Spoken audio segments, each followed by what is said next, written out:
నమస్తే welcome to 99 TV నేను పర్వీని details చూస్తే హైదరాబాద్ నగరంలో అక్రమ నిర్మాణాలు కబ్జాలపై ఉక్కుపాదం మోపుతున్న హైడ్రా శుక్రవారం మరోసారి రంగంలోకి దిగింది.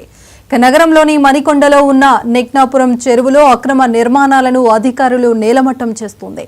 లేక్ వ్యూ విల్లాసలో అధికారులు కూల్చివేతలు చేపడుతున్నారు.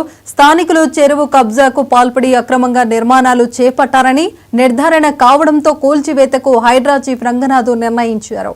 ఈ మేరకు అధికారులకు ఆదేశాలు ఇచ్చారు. దీంతో ఇవాళ ఉదయం అధికారులు కూల్చివేతకు దిగారు. నిర్మాణదారుల నుంచి ఎలాంటి అవరోధాలు ఎదురు కాకుండా భారీ పోలీస్ బందోబస్తు మధ్య కూల్చివేతలు చేపట్టారు.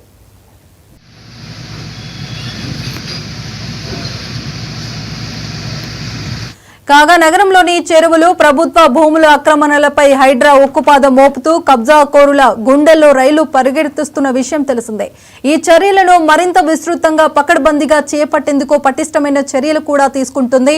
ఇందులో భాగంగా గ్రీవెన్స్ డే ద్వారా సామాన్య జనాల నుంచి ఫిర్యాదులు స్వీకరిస్తుంది. అంతేకాదు ప్రత్యేక పోలీస్ స్టేషన్ కూడా హైడ్రా ఏర్పాటు చేసింది.